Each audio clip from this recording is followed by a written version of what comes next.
महाराष्ट्र की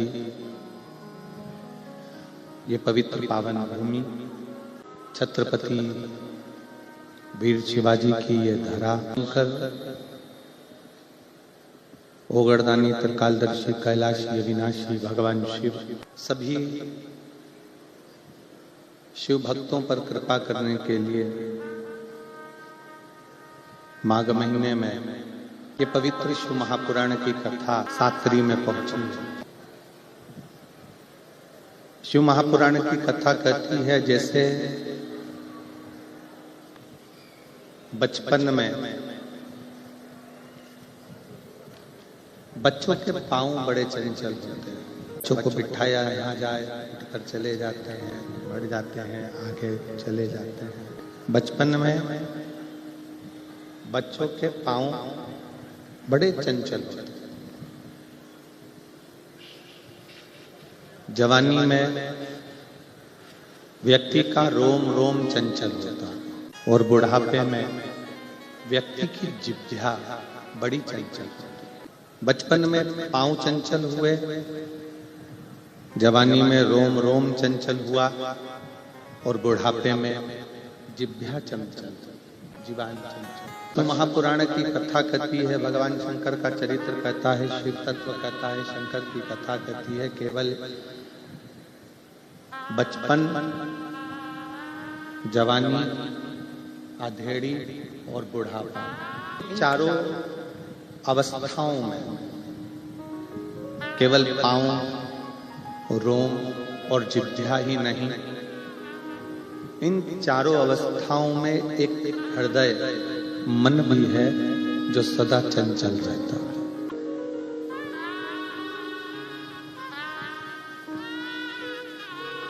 और जितने चंचल पांव नहीं होते,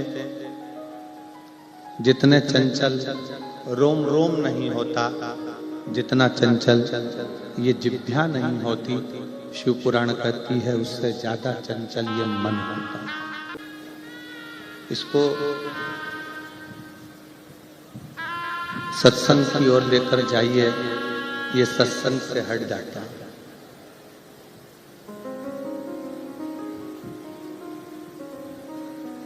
इसको भजन की ओर लेकर जाइए, ये भजन से हट जाता है। इसको संकीर्तन की ओर लेकर जाइए, ये संकीर्तन से हट जाता है।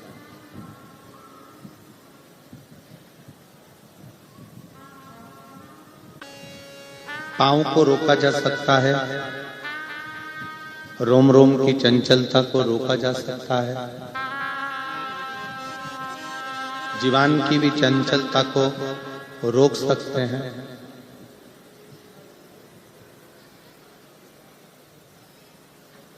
पर एक मन की चंचलता को रोकना बड़ा कठिन है। इस मन की चंचलता अगर रुक सकती है तो केवल एक भगवान देवाधिदेव महादेव की शिव भक्ति से रुक सकती है, कंट्रोल में ला सकती है। शंकर की जो भक्ति है ये मन को संयमित करती है। बच्चा दौड़ रहा है, बच्चा भाग रहा है, आप उसका पांव पकड़कर, पांव बांध कर बिठा सकते। जवानी में रोम रोम की चंचलता है, आप अपने मन का, थोड़ी चित्त का, वृत्ति का, इंद्रियों का कंट्रोल कर सकते। बुढ़ापे में जिह्वा को भी थोड़ा कंट्रोल करा जा सकता है, पर प्रत्येक अवस्था में मन को कंट्रोल करना ये बहुत कठिन है। जितना समझाने का प्रयास करोगे ये मन उतना उतना उचित होता चलेगा। पत्नी और धर्म पत्नी में अंतर होता है। पत्नी पतन के रास्ते ले जाती है और धर्म पत्नी शिव पुराण तक ले आती है। अगर कार्य है तो वो अपने पति को धर्म के पद तक लेकर जाए। महाराष्ट्र की पवित्र भूमि पर जितने श्रोता भाई बहन बैठे हैं उन सभी का, इसने संसार में आकर इन 5 लक्ष्मियों का आदर कर लिया,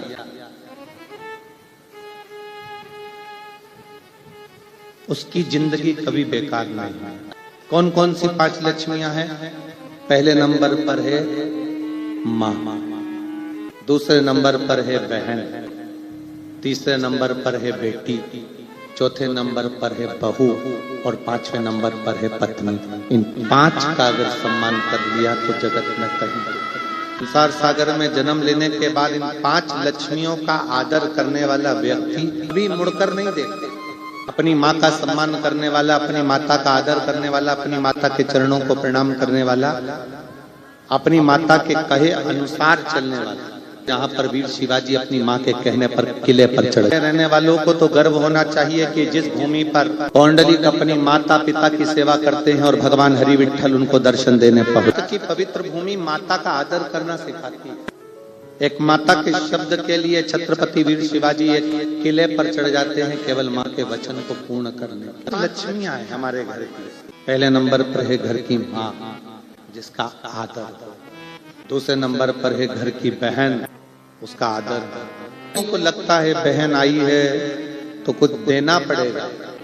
शिव महापुराण की कथा कहती है गाय, ब्राह्मण, बेटी, बहन ये किसी के दरवाजे पर अगर आ जाती है तो जितना तो लेती नहीं है उससे 4 गुना देकर जाती है। उसका पति 2000 की, 5000 की, 4000 की साड़ी दिलाता है पर वो किसी के पास जाकर नहीं कहती कि ये मेरे पति ने दिलाई। और मायके से 500 रुपए की भी साड़ी मिलती है तो मोहल्ले में ऐसी बताती है कि 5000 की दिलाई। कि मायके के प्रति प्रीति बड़ी है। 5 लक्ष्मियां हैं ये हमारे संसार में, 5 लक्ष्मियां हैं ये हमारे घर में। पहले नंबर पर माँ, दूसरे नंबर पर बहन, तीसरे नंबर पर बेटी, चौथे नंबर पर बहू और 5वें नंबर पर पत्नी। ये वो लक्ष्मियां हैं जिनका आदर अगर करा जाए तो व्यक्ति को पलट कर नहीं देखना पड़ता, क्योंकि ये लक्ष्मियां अपने लिए कम जीती हैं और अपने परिवार के लिए ज्यादा जीती हैं। तीसरे नंबर पर है बेटी। ये वो लक्ष्मी है जिसको देने पर, बहन को देने पर, बेटी को देने पर कभी घाटा नहीं, इसका आदर। चौथे नंबर पर है घर में आने वाली बहू। पूरा परिवार छोड़कर, पूरा घर छोड़कर जो तुम्हारे लिए आई है उसका आदर करना चाहिए। और 5वें नंबर पर है आपकी पत्नी। जरा सा कुछ हुआ चिल्लाकर बोल दिए, जरा सा कुछ हुआ चिल्लाकर दौड़ पड़े। इतना तो अंदाजा लगाओ जो तुम्हारे साथ विवाह कर कर आई है वो भी किसी की बहन बेटी है, और अपने घर की अगर बहन बेटी को कोई चिल्लाए, जिस तरह से तुम व्यवहार करते हो उस तरह से उसके साथ हो तो तुम्हें कैसा लगे। सम्मान करिए। अपने घर में रहने वाली ये 5 लक्ष्मियां ऐसी हैं जिन लक्ष्मियों का आदर, 5 लक्ष्मियों का सम्मान, इन 5 लक्ष्मियों का आदर जिसने कर लिया उसकी जिंदगी सार्थक। बहन, बेटी, बहू, पत्नी ये वो लक्ष्मियां हैं जो अपने लिए नहीं जीती हैं, अपने परिवार के लिए जीती हैं। साधना, एक व्रत, तपस्या, उपास भी अगर करती है तो अपने परिवार के लिए करती है। एक पत्नी का भी व्रत है और एक पति का भी व्रत है। ज्यादा चिंता पत्नी को खुद के व्रत की नहीं रहती, अपने पति के व्रत की रहती है। उनका एकादशी है, बहू से 25 बार जाकर कहेंगी देखो उनके दांतों में तकलीफ है, थोड़ा नरम सा बनाना, वो खा ले, ऐसा बनाना। उनका व्रत। स्वयं से ज्यादा चिंता उसको अपने परिवार वाले। आज मेरे बच्चों का भी व्रत है, आज मेरे बेटे का व्रत है, आज मेरे बेटियों का व्रत है, आज मेरे रिश्तेदारों का व्रत है। उसके हृदय की नम्रता देते भी हैं, दूसरे अगर अपशब्द कहते भी हैं, दूसरे अगर आड़ा टेढ़ा बोलते भी हैं तो घर की माँ, बहन, बेटी, बहू और पत्नी को दूसरा अगर कुछ कहेगा तो बुरा नहीं लगता, पर अपने अगर कोसते, कुछ बोलते तो दुख लगता। इन माओं से, इन बेटियों से, इन बहुओं से, इन पत्नियों से निवेदन है, मेरी जीजियों से निवेदन है, कभी टेंशन मत लो कि तुम्हारे घर के लोग तुम्हें ताना दे रहे हैं, यश नहीं दे रहे, सम्मान नहीं कर रहे, आदर नहीं कर रहे, सत्कार नहीं कर रहे, कोई बात नहीं। क्रिकेट खेलने वाला जो खिलाड़ी खड़ा होता है ना, पिच पर खड़े हुए जितने भी मैदान में खड़े हुए जितने खिलाड़ी होते हैं ना, वो बल्ला घुमाने वाले को उनसे कोई डर नहीं लगता। बल्ला घुमाने वाले को तो केवल जो स्टंप के पास खड़ा होता है डर उसी से लगता है, क्योंकि उसको मालूम है स्टंप गिराने में, उसको मालूम है ये डंडे गिराने में ये दूर खड़े हुए लोग मेरे डंडे नहीं गिराएंगे, पर जो मेरे पास में पीछे खड़ा हुआ है डंडों के पास में, वो मेरे डंडे कभी भी गिरा देगा। ताना देगा चल जाएगा, दूसरे अपशब्द कहेंगे चल जाएगा, दूसरा गाली देगा चल जाएगा, पर जब अपनों का स्तंभ गिराते हैं, जब अपने अपनों की टांग खींचते हैं, जब अपने अपनों का पांव खींचते हैं, जब अपने अपनों का ही साथ नहीं देते, तब दुख होता है कि मेरे अपनों ने, मेरे पास में खड़े हुए व्यक्ति ने मेरा साथ, उन्होंने साथ नहीं। आप कितना सम्मान कर रहे हो, आप कितना सत्कार कर रहे हो, आपके पुराण की कथा कहती है, भगवान शंकर का चरित्र कहता है। एक बार नारायण के साथ में माता लक्ष्मी जी घूमने के लिए निकले, भ्रमण के लिए। लक्ष्मी जी के मन में ये भाव प्रकट हो गया, माता लक्ष्मी जी के मन में ये भाव आ गया कि है नाथ, ये पूरी जो सृष्टि है, इस पूरी सृष्टि का संचार चलाने वाली मैं अकेली, पूरे संसार को, इस पूरी सृष्टि को चलाने वाली मैं अकेली, मैं स्वयं लक्ष्मी। शिव पुराण कहती है 5 लक्ष्मियों को भी इस चीज का स्मरण रखना चाहिए। माँ को स्मरण रहे कि घर में जो पिता है वो तुम्हारे साथ है, इसलिए कहीं ना कहीं सुख की अनुभूति है। एक पुरुष तत्व, एक पुरुष आपके साथ खड़ा हुआ है, आपका पति, आपका भाई, आपका बेटा, मानकर चले कि कहीं ना कहीं श्रेष्ठ तत्व है आपके जीवन का सुख, कहीं आपके जीवन का सुख है। तो महापुराण की कथा कर रही है, भगवान शंकर का चरित्र कर रहा है, शिव तत्व कर रहा है, भगवान शंकर का पवित्र चरित्र वर्णन। जी नारायण जी के साथ में, भगवान विष्णु के साथ में भ्रमण करती करती निकली, और भ्रमण करते करते माता लक्ष्मी ने ये कह दिया, माता लक्ष्मी ये कह दी कि ये संपूर्ण संसार मेरे बल पर चलता, पूरे ब्रह्मांड को चलाने वाली मैं स्वयं। तब भगवान नारायण उसी समय पर, उसी क्षण बोले, लक्ष्मी ऐसा नहीं है, संसार के लोग तक शिव तत्व को अपने अंदर धारण कर कर रखते हैं, जब तक इनकी श्वास चलती है तब तक ये लक्ष्मी को भी समझते हैं, वैभव को भी जानते हैं, सत्ता को भी जानते हैं, सब कुछ जानते हैं। और जब शिव तत्व इनके भीतर से चला जाता है, शिव तत्व इनके भीतर से समाप्त हो जाता है, तब ये लक्ष्मी को भी नहीं समझते। शिव तत्व क्या, शिव तत्व किसको कहते हैं? तो महापुराण की कथा कहती है, आपकी जो श्वासें चल रही है, आपकी जो श्वास चल रही है, आपके 21,600 श्वास जो प्रतिदिन इस मानव के शरीर से निकल रही है, उस निकलने वाली श्वास में, अंदर जाने वाली श्वास में, 21,600 श्वास में जितनी श्वास निकल रही है, जा रही है, आ रही है, उस श्वास में शिव समाया हुआ है, बिना शिव के श्वास भी नहीं निकलता। शरीर में से शिव तत्व चला जाता है, शरीर में से शिव तत्व समाप्त हो जाता है, तो केवल शव रह जाता है। खा हुआ शव किसी काम का नहीं रहता, इसलिए उसको शमशान भेज दिया जाए। जिंदगी भर कमाने वाले मनुष्य ने 1-1 रुपया जोड़ कर रखा, मरने के बाद वो रुपया उसकी छाती पर फेंका गया। क्यों फेंका जाता है? इसलिए फेंका जाता है। क्यों उसकी छाती पर रुपया फेंका जाता है?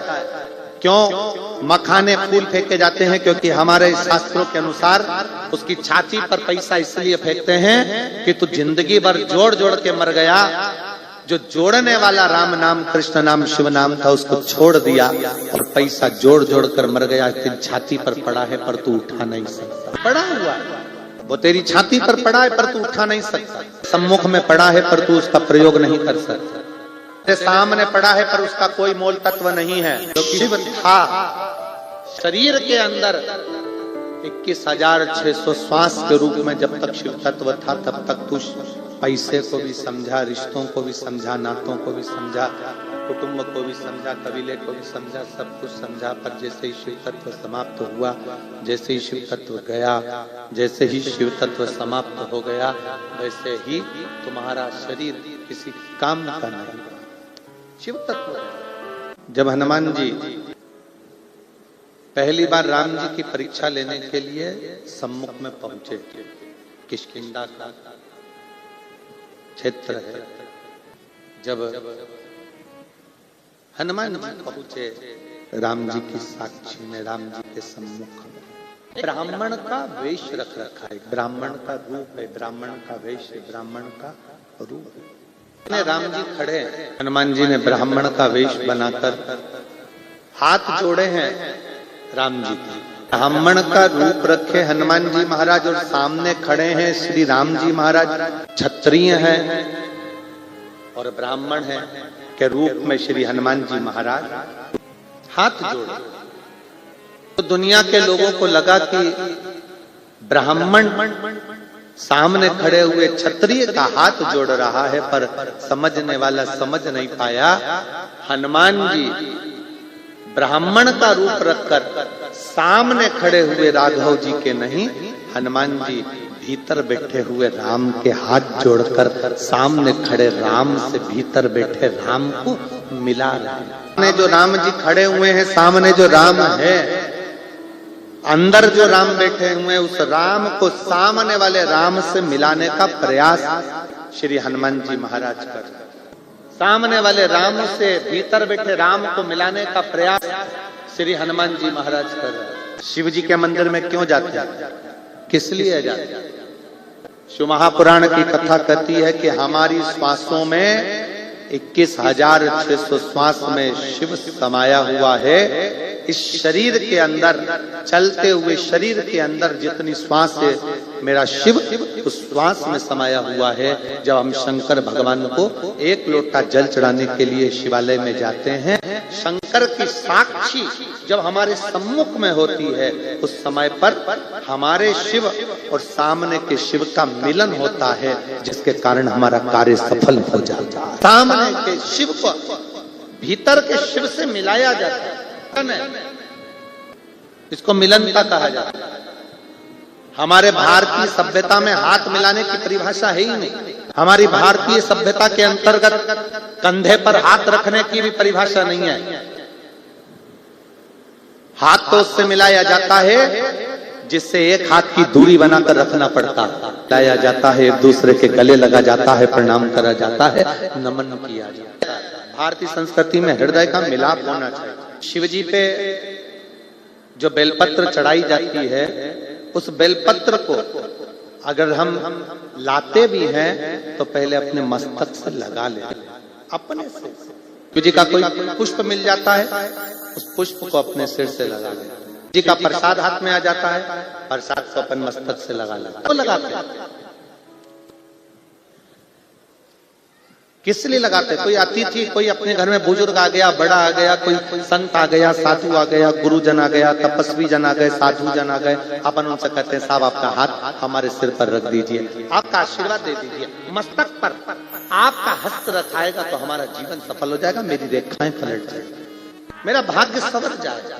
जल से भरा हुआ पात्र हम अपने सिर पर लेते हैं। आम के पत्तों से, आम के झूमर से बंधा हुआ कलश हम अपने सिर पर, जल से भरा हुआ श्रीफल हम हमारे मस्तक पर लेते हैं। कोई भी सामग्री ऐसी नहीं लेते जिससे हमारे जीवन को निष्फलता मिले, हमें सफलता मिले। अपने भाग्य को पलटने के लिए हम भगवान शंकर के मस्तक, भगवान शंकर के चौखट पर चरणों में प्रणाम करते हैं, उसकी रज भी अपने मस्तक पर चढ़ाते हैं, जिससे हमारा भाग्य प्रबल।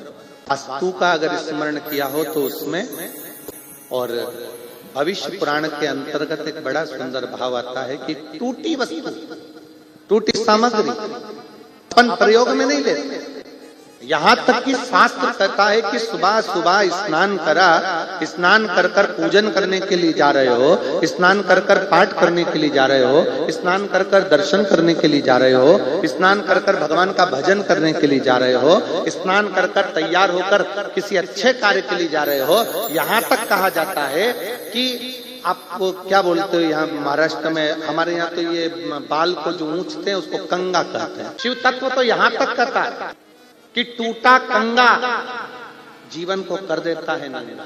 यहाँ तक है कि अपने जीवन में तन, मन और धन, सुबह सुबह से उठे, कंगे के दांते टूटे हुए हैं, कंगा टूटा हुआ है, सबसे पहले नहाते से उसको अपने सिर पर रख लिया, मतलब अपने भाग्य को अपने मस्तक पर तुम टूटी सामग्री का यूज कर लिए। वो टूटा हुआ कंगा भी हमको तन से, जितना जितना टूटे कंगे का आप प्रयोग करते हो उससे हमारा तन भी बीमारियों को ग्रसित करता जाता है, बीमारियां आती चली जाती है। दूसरा, कंगा करने के बाद, टूटे कंगे का प्रयोग करने के बाद घर में मन लगता ही नहीं है, अशांति अंदर भीतर प्रवेश करती है। और तीसरा, जिस कार्य के लिए जा रहे हो, धन कमाने के लिए जा रहे हो, वो धन हमारे घर में आता ही नहीं, क्योंकि सुबह से उठकर तुमने वो टूटे हुए कंगे से अपने भाग्य की रेखा को निचोड़ दिया है। दांते टूट गए, 4 दांते टूट गए, टूट गया, बेकार हो गया, तो भी प्रयोग में कर रहे हैं। मस्तक पर वो टूटी सामग्री का प्रयोग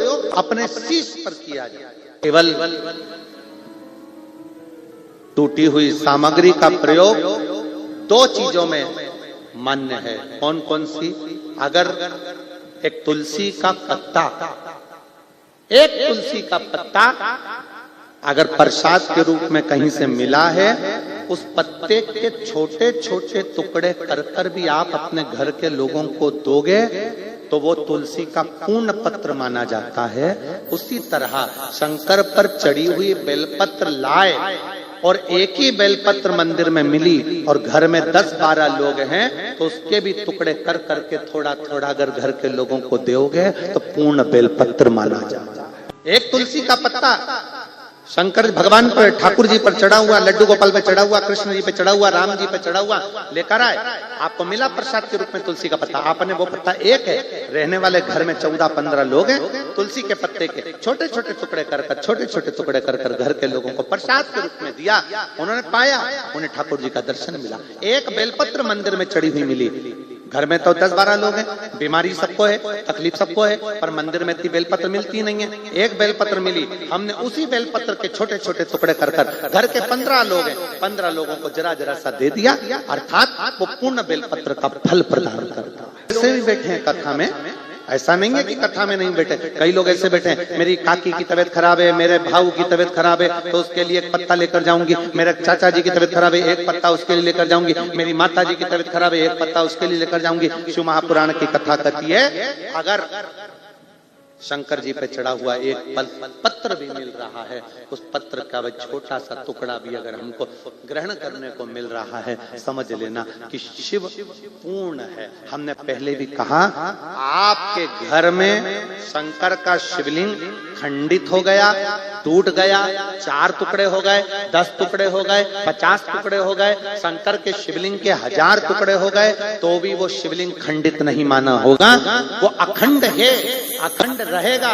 उसका नाम खंडेश्वर महादेव हो सकता है, पर वो खंडित नहीं मान सकते उसको। वो पूर्ण है और पूर्ण ही रहेगा। टुकड़े टुकड़े हो जाए, जैसे कंकर शंकर की भूमि, सीहोर से कंकर शंकर की भूमि कुबेरेश्वर धाम से आप कोई कंकर लेकर आपने जल चढ़ाया, चढ़ाते चढ़ाते 15-20 दिन हो गए, उसके टुकड़े टुकड़े हो गए, कटोरी में रखे रखे उसके 10-20 टुकड़े हो गए, 15 टुकड़े हो गए, 2 टुकड़े हो गए, वो खंडित नहीं है।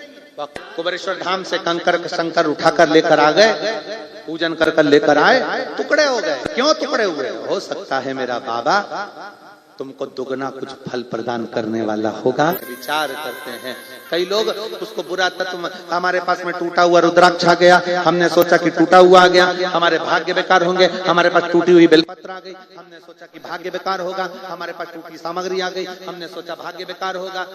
जा रहे थे, रात्रि के समय पर कुत्ता रो रहा था, तो मन में आया, ना जाने कुत्ता क्यों रो रहा है, वो जरूर कोई बेकार होने वाला होगा। अरे हो सकता है कुत्ता इसलिए भी रो रहा हो कि बेचारे को भूख लगी हो, दरवाजा खोल, एक रोटी दिया तो चुप हो जाएगा। पर हमारे मन में भ्रम आ गया, मेरा लड़का बाहर गया, मेरा पति बाहर गया, कुत्ता रो रहा है, मन में विचार आ रहा है। बिल्ली रास्ता काट कर चली गई, तो मन में भ्रम आ गया कि बिल्ली रास्ता काट गई। तुम भी तो ना जाने कितनों का रास्ता काट जाते हो। भ्रम की जिंदगी नहीं जीना। शिव को मान रहे हो, शंकर भगवान का भजन कर रहे हो, शिव महापुराण की कथा अगर श्रवण कर रहे हो, तो ये मन में भ्रम मत पालना कि मैंने ये करा कि मैंने वो करा। हाँ, ये जरूर है कि सुबह का समय जब हम बाबा को प्रणाम करें, या तो अगर टूटा हुआ कंगा भी तुम्हारे पास में है और दूसरा कोई कंगा नहीं है, तो सबसे पहले अपने बाल को अपने हाथों से सजाइए, क्योंकि ये हाथ की रेखा हमारे सिर पर जब पड़ेगी तो हो सकता है कि पूर्ण तरह से हमें फल की प्राप्ति हो जाए, हमें सुख का अनुभव हो। चरणामृत और पंचामृत दोनों में अंतर होता है। पंचामृत किस किस चीज से मिलकर बनता है? उत्तर दो जल्दी से। दूध, दही, बोलो बोलो, शहद, घी, मिश्री कर समझते हैं ना? ठीक है। महाराष्ट्र में एक जगह हमने कहा कि भगवान को भोग लगाना है, मिश्री ला दो। क्या बताएं तो कौन सी मिश्री लेकर आया? बड़ा पैकेट था और उसके साथ एक छोटी सी चूने की डिब्बी भी थी। तुम्हारे यहाँ की 2-3 चीजें बड़ी विचित्र हैं, एक मिश्री, एक ठेसा। एक ठेसा भी तुम्हारे यहाँ का बड़ा विचित्र, दिल को बड़ी ठेस। जिस होटल में रुके हुए हैं तो उस होटल के मालिक के यहाँ से महाप्रसाद हमारा आया, भोलेनाथ की पीर में। मंगरूल में हम लोग कथा करने गए, नारायणी बाई कथा कराई, तो वहां पर थाली में उन्होंने ऐसा, हमको पहचानते ही नहीं थे कि ये ठेसा, पहचान होती तो खाते ही नहीं। तो उन्होंने ठेसा रखा, भिंडी की सब्जी थी, गिलकी की सब्जी थी, तुरई की, और दाल थी, और ठेसा था। हम समझे कि सब्जी है। हमने कहा कितनी कंजूस है मासी, इतना सा रखा, सब्जी भी रखी तो इतनी सी। हमको क्या मालूम था कि इतनी सी पूरे समय चल जाती, इतनी सी पूरे समय चल जाएगी। अब ये रखी थी इतनी सी, हमने सोचा इतनी सी तो है, एक ही टुकड़े में निपटा जाएगा। अब एक टुकड़ा रोटी का तोड़ा और उसको जो निपटाया तो वो हमको निपटा गया। नारायणी बाई जी से कहा, हमने कहा बाई जी बड़ा दुख दीना तेरे ठेसे, क्या क्या चीज चाहिए? बोलते जाओ जल्दी, बोलो जम के बोलो जरा। दूध, दही, घी, समझ गए? ठीक है। ये तो हो गया पंचामृत। चरणामृत में क्या चाहिए?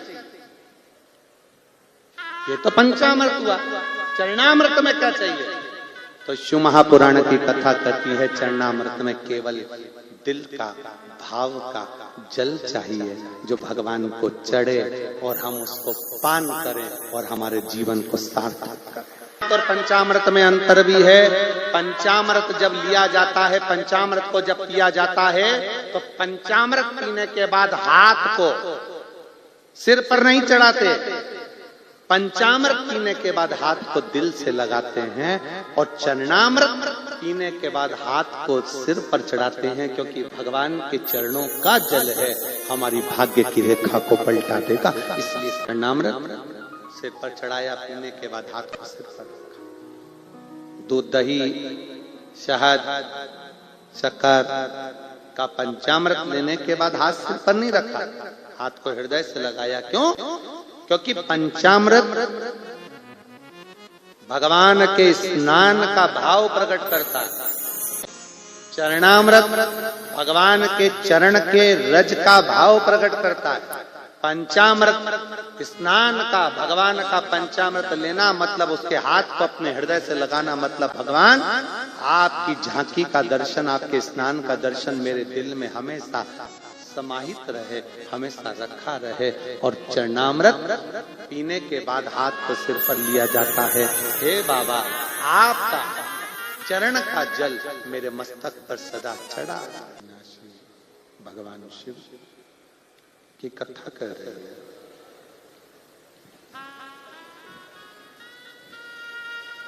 एक बेलपत्री का छोटा सा टुकड़ा भी यदि हम भगवान के ऊपर चढ़ी हुई बेलपत्र को लेकर आते हैं, या भगवान पर चढ़ा हुआ एक तुलसी का दल, एक पत्ता भी अगर लेकर आते हैं और उसका छोटा छोटा टुकड़ा कर कर भी घर के सब सदस्य को दिया जाता है पाने के लिए, तो वो भी पूर्ण ही कहलाता, पूर्ण।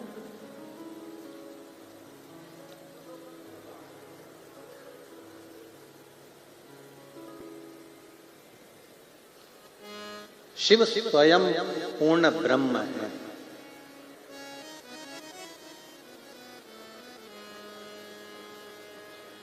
और मेरी साकरी की जीजियों और मेरे जीजाओं, मेरी बेटियों, बेटाओं, मेरी माताओं, मेरे भाई, मेरी बहनों, स्मरण में रखिएगा, शिव पूर्ण है, इसलिए उनके मंदिर में जाकर जल चढ़ाने वाले को भी शंकर पूर्ण कर देते हैं, अपूर्ण। शिव पूर्ण है इसलिए वो अपूर्ण नहीं रखते। शंकर भगवान के मंदिर में नारियल भी चढ़ता है, श्रीफल भी चढ़ता है तो पूर्ण चढ़ता है, चावल का दाना भी चढ़ेगा तो पूर्ण ही चढ़ेगा, बेलपत्र भी चढ़ेगा तो पूर्ण चढ़ेगा। शिव जी को पूर्णता, और शिव अपने भक्तों को भी पूर्ण रखते हैं, वो अपूर्ण नहीं। देते जरूर है, थोड़ा समय लग सकता है, थोड़ी देरी हो सकती है, पर शंकर दिए बिना नहीं रहता, देता है। आपकी शिव पुराण नहीं है, स्वयं शंकर आता है और झोली भर कर जाता है। मेरे जीजाओं, मेरी बेटियों, बेटाओं, मेरी माताओं, मेरे भाई जितने बैठे हो, 100 किलोमीटर, 200 किलोमीटर, 500 किलोमीटर, 50 किलोमीटर दूरी से आप चलकर यहाँ तक पहुंचे हो ना, ये मत सोचना कि तुम्हारा पेट्रोल, तुम्हारा डीजल 200-500 रुपए खर्च हुए हैं। अपनी डायरी में वो भी लिख लेना कि मैंने 50 रुपए खर्च कर कर साकरी में जाकर कथा सुनी थी। खाली नहीं भेजेगा, 7 दिन की कथा के बाद मेरा बाबा जो देगा वो कम ना का बिठा है, जिसने अपनी माता से कह दिया था क्या मेरी सरकारी नौकरी लगेगी नहीं, मैं इतना मेहनत कर रहा हूं, 2017 से मैं नौकरी की तैयारी कर रहा हूं, पर मेरी सरकारी नौकरी नहीं लग सकती। बच्चे को लेकर मालेगांव की कथा में चली गई और मालेगांव की कथा जमीन पर बैठकर सुनी।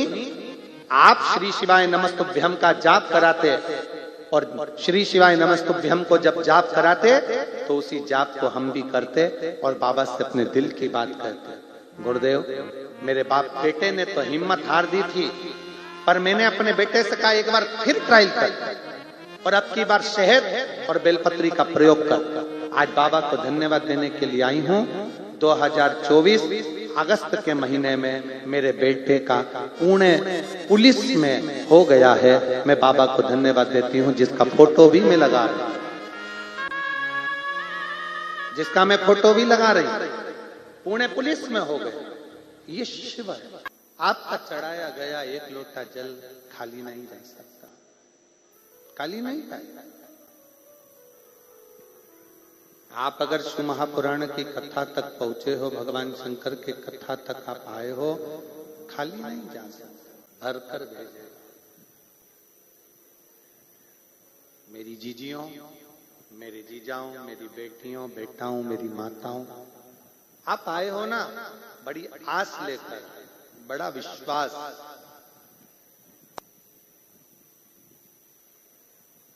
आप खुद अंदाजा लगाइए, जिस स्त्री की उम्र 50 साल हो जाए तो क्या औलाद हो सकती है? जरा विचार कर कर बताइए, सोचिएगा। बेटे ने हिम्मत तोड़ दी हो 17 से कि अब मैं नौकरी नहीं लग सकती मेरी सरकारी। जिस बेटे के ये विचार कर लिया हो कि अब नौकरी नहीं लग सकती और माँ शिव पर पूर्ण भरोसा रखती हो, विश्वास रखती हो, तो क्या ना देगा। कोई लेट बनता है, कोई जल्दी बनता है, शिव को जल चढ़ाने वाला एक दिन सेठ जरूर बनता है, ये निश्चित है। जल चढ़ाने वाला कभी खाली नहीं रहता। सुनो कथा, भगवान शिव का चरित्र कह रहा है, भगवान शंकर का पवित्र चरित्र वर्णन कर, अपने मन को भगवान में थोड़ा सा लगाने का प्रयास कर, बहुता में नहीं, थोड़ा बहुत। 26 जनवरी आ रही है, तिरंगा लहराएंगे। हम अपनी भाषाओं में हमेशा कहते आए हैं, हाथ में गंगा, मस्तक ठंडा और दिल में तिरंगा हमेशा रहना चाहिए। परिवार में रहो, कुटुंब में रहो, नातों में रहो, रिश्तों में रहो, अपने घर में रहो, घर के बाहर रहो, पर अपना भैजा, अपना मस्तक, अपना भैजा हमेशा ठंडा रखिए। गंगा मतलब घर से निकलते समय, घर से जाते समय एक लोटा जल, जो तुम्हारे घर का जल शंकर को चढ़ गया, घर का जल भी अगर शिव को चढ़ गया तो वो गंगा जल हो गया। क्योंकि शंकर के मस्तक पर गंगा विराजमान है। शिव को जल चढ़ते से ही वो गंगा का जल हो जाता। शिव को जल चढ़ते से वो गंगा का नाम के ब्राह्मण के साथ हुआ क्या था? चोर था, ब्राह्मण के घर में जन्म लेने के बाद भी चोरी नहीं छोड़ी थी। अच्छी संगत में नहीं बैठ पाया। एक बात आपसे पूछें, उत्तर दीजिएगा जरा, साकरी वाले सावधान पूर्वक उत्तर दीजिएगा। मित्र से चरित्र बनता है कि चरित्र से मित्र बनता है? जल्दी उत्तर। मित्र से चरित्र बनता है कि चरित्र से मित्र बनता है? चरित्र से मित्र बनता। आप बेवड़े हो तो सारे बेवड़े ही मिलेंगे, आप जुआरी हो तो जुआरी मिलेंगे, आप गाली देते हो तो मित्र भी गालीबाज मिलेंगे, आप अगर बेकार हो तो मित्र भी बेकार मिलेंगे, और आप अगर अच्छे हो तो आपको अच्छा ही मिलेगा। आपको मित्र वैसा ही मिलने वाला है। आपका चरित्र जैसा होगा मित्र वैसा ही बनेगा। आप अच्छे चरित्र के हो, जुए से, गलत संगत से, व्यभिचारों से, गलत विचारों से, मदिरा से, मान से सबसे दूर हो, तो अगर तुम्हारे पास कोई आना भी चाहेगा ना इसमें का व्यक्ति जो मदिरा पीता होगा, मांसाहार करता होगा, वेश्यावृत्ति करता होगा, गलत काम करता होगा, वो तुम्हारे पास अगर आ भी जाएगा और तुम्हारा चरित्र अच्छा है तो तुमसे दूर हटता चले जाएगा, तुमसे दूरी बना लेगा। और तुम्हारा चरित्र अगर ठीक नहीं है तो तुम्हारे को मित्र ढूंढने में देरी नहीं लगेगी। तुम्हारा चरित्र अगर बेकार है, गलत संगत वाला है, तो तुम्हारे इतने मित्र बन जाएंगे, रात को 1 बजे फोन लगाएंगे, ले आजा पार्टी चल रही है। बहुत सुंदर उत्तर दिया कि चरित्र से मित्र है, मित्र से चरित्र नहीं है। पीने वाला दोस्त भी ऐसे ही बनाता है जो उसको कोई रोके नहीं, टोके नहीं। मित्र भी ऐसे बनाता है जो होटल में चलकर बैठा रहे, पड़ा रहे, खाता रहे, मना ना करे, टोके नहीं, रोके।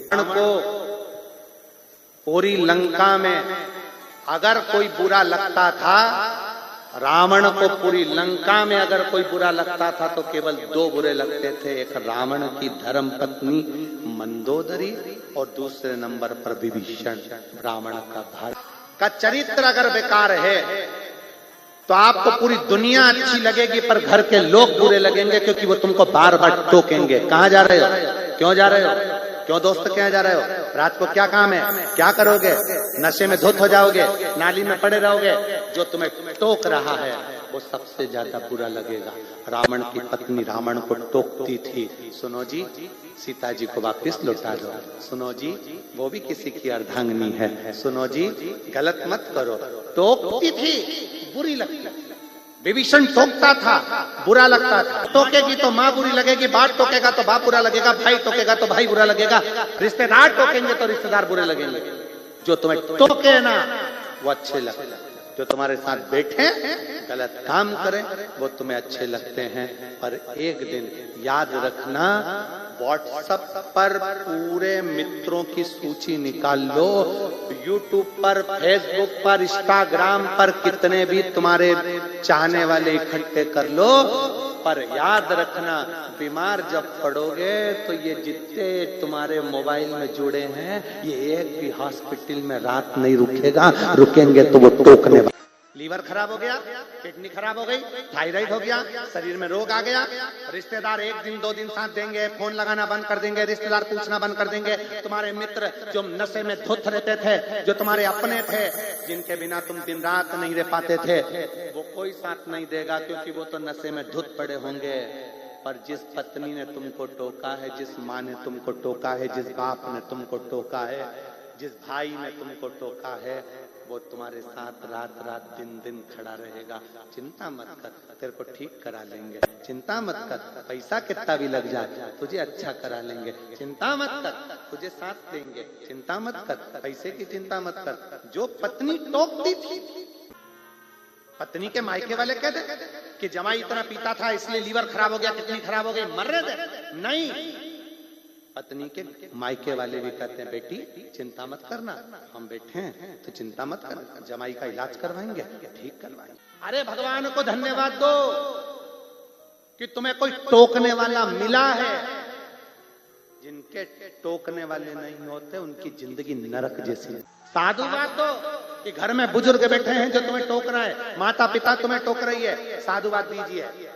पुलिस वाले रोकते हैं, रोक, हेलमेट कहाँ है तेरा, सीट बेल्ट क्यों नहीं लगाया तूने।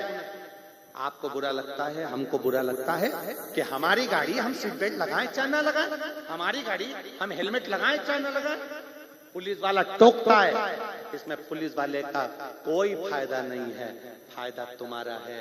कहीं आगे जाके चौराहे पर स्पीड ब्रेकर पर गाड़ी चढ़ गई, गिर गए, तुम्हारा सिर फूट जाएगा, तेरे घर के लोग जिंदगी भर रोएंगे। इसलिए आज हेलमेट लगा ले, सीट बेल्ट लगा ले, ये बार बार कहते हैं। टोकने वाले टोकेंगे, तुम्हारा फायदा है, उसमें तुम्हारा हित है। जो आपने सही निर्णय दिया कि चरित्र से मित्र, चरित्र से मित्र का निर्माण। आप अच्छे हो, आपके मित्र अच्छे बनेंगे। और अगर कहीं का बेकार तुम्हारे पास आ भी गया तो तुमसे दूर हट जाएगा। साल में, 1.5 साल में, 6 महीने में, 8 महीने, 15 दिन में तुमसे दूर। उसका चरित्र अगर ठीक नहीं है तो तुम्हारे पास ठीक नहीं।